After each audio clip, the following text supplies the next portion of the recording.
Good day everyone. Today we'll continue our discussion further with the atomic structure. So we were seeing about different models of the atom which were proposed. तो हमने बात की थी Rutherford nuclear model के बारे में और we have seen the drawbacks of Rutherford nuclear model. So उनका मॉडल डिस्कार्ड हो गया. So the next model which was proposed was Neil Bohr model of an atom. Bohr model of an atom you can say. So it was proposed by Neil Bohr और Neil Bohr का जो model था it was based on some important facts. So let us see those facts and let us start with the Bohr model of an atom. So Bohr model of atom. So इनका जो model था Niels Bohr का जो model था that was based on two important facts. वो दो important facts पे based था. First was dual nature of electromagnetic radiation. Dual nature of electromagnetic radiation.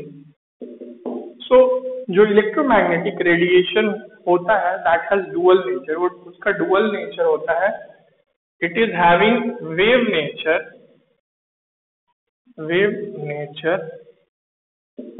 and particle nature.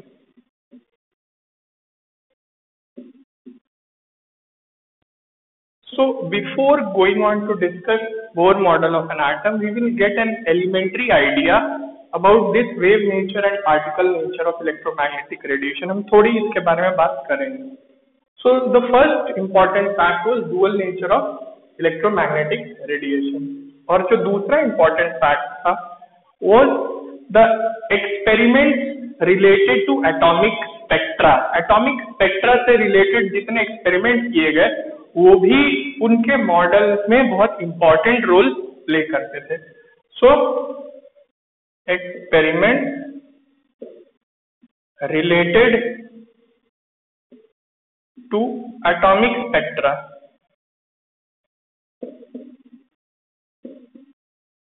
अब ये एटॉमिक स्पेक्ट्रा क्या होता है? We will talk about this atomic spectra जब हम चैप्टर में फर्दर प्रोसीड करेंगे. आपको पता चल जाएगा what is the atomic spectra और spectrum. So these two were the important fact जो उन्होंने अकाउंट में लिए to propose his model of an atom. Now we will first discuss about the wave nature of electromagnetic radiation. फिर थोड़ा particle nature के भी बारे में बात करेंगे. फिर आगे बढ़ेंगे. Then we will start with the Bohr model because उनका मॉडल इन दो इंपॉर्टेंट फैक्ट से बेस्ड था. So we should have a very basic idea regarding these things before starting with the actual model which was proposed by Niels Bohr. So जो wave nature था electromagnetic radiation का जो wave nature था उस पे detailed study या सबसे ज्यादा स्टडी जिन्होंने की थी it was Maxwell. So wave nature of electromagnetic radiation पे सबसे वाइटल स्टडी किसकी थी? मैक्सवेल की. इन्होंने बहुत कुछ इस नेचर के बारे में स्टडी किया. इन्होंने ही बताया था. Maxwell told that this electromagnetic waves travel in form of alternating electric and magnetic field. So that is we will not go in such detail about electromagnetic wave but you should know that wave nature पे जो सबसे vital work था that was Maxwell का था. सो और भी कुछ चीजें हमें पता होनी चाहिए इलेक्ट्रोमैग्नेटिक रेडिएशन के बारे में या wave nature of electromagnetic radiation के बारे में. सो आपको पता है कि इलेक्ट्रोमैग्नेटिक वेव्स जो होती हैं इलेक्ट्रोमैग्नेटिक वेव्स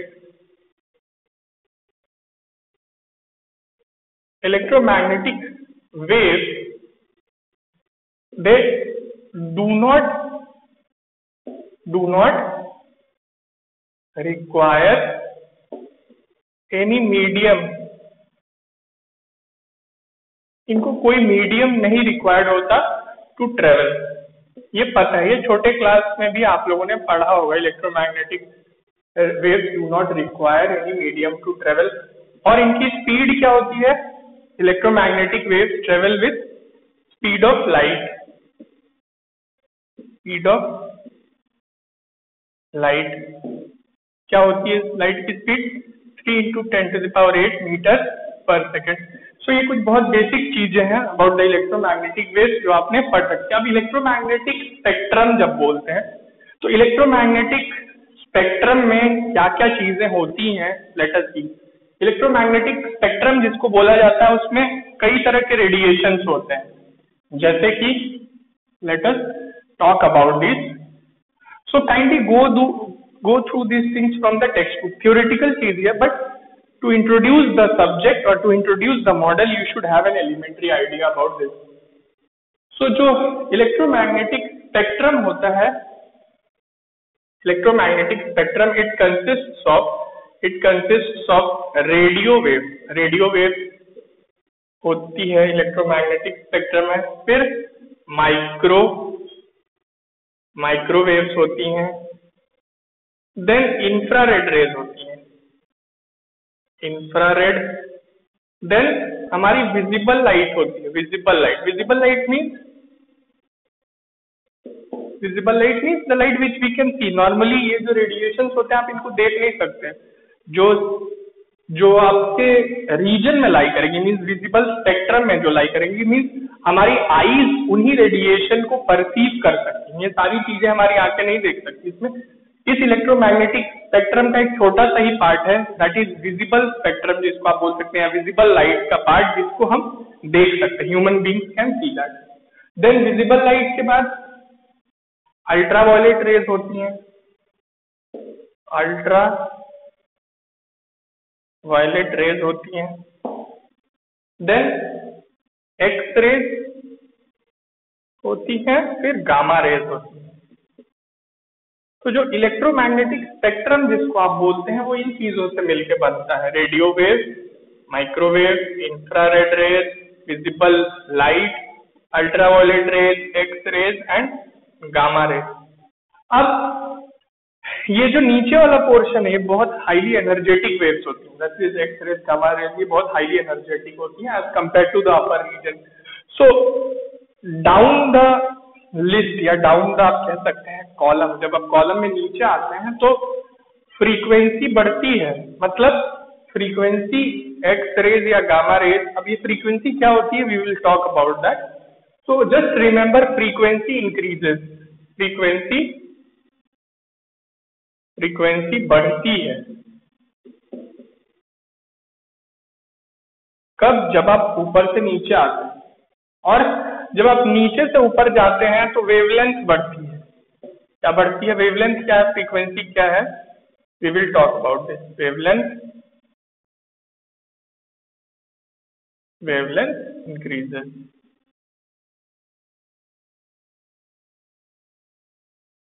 सो इलेक्ट्रोमैग्नेटिक स्पेक्ट्रम हो गया, फ्रीक्वेंसी एंड वेवलेंथ के बारे में कुछ बात की हम लोगों ने। सो एक वेव को डिफाइन करने के लिए, वेव को कैसे डिफाइन कर सकते हैं? वेव की कुछ, जैसे किसी चीज को how will you define anything? By some of its characteristics, उसके कुछ एट्रीब्यूट्स बता के। उसी तरह वेव को भी डिफाइन करने के लिए वी हैव सम कैरेक्टरिस्टिक्स। क्या क्या कैरेक्टरिस्टिक्स होती हैं वेव की? वेव की कैरेक्टरिस्टिक होती है frequency, time period, wavelength, wave number, velocity. ये सारी चीजें हैं जिनको आप कैरेक्टरिस्टिक्स ऑफ वेव बोलते हैं, और इनका काम क्या होता है? एक वेव को डिफाइन करना। So we will talk about the characteristics of the wave. कौन सी कैरेक्टरिस्टिक्स के बारे में हम बात करेंगे?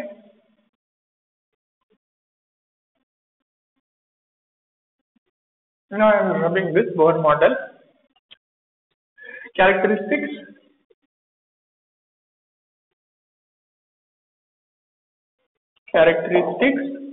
ऑफ वेव, मतलब ये चीजें वेव को की प्रॉपर्टीज होती हैं, आप ऐसा समझ सकते हैं। सो एम्पलीट्यूड, ये सारी चीजें आपने जूनियर क्लासेस में इनका नाम सुना होगा। Amplitude, amplitude, then time period, then frequency,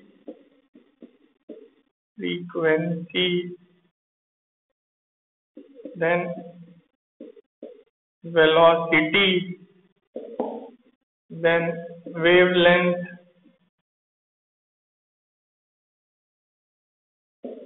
So these are some of the characteristics of the wave which we will be talking about. हम इन characteristics of the wave के बारे में बात करेंगे, but it will get a little longer if we continue in this lecture only. So today we will keep it till here only. We will continue to talk about these characteristics of the wave in the next class. Thank you so much.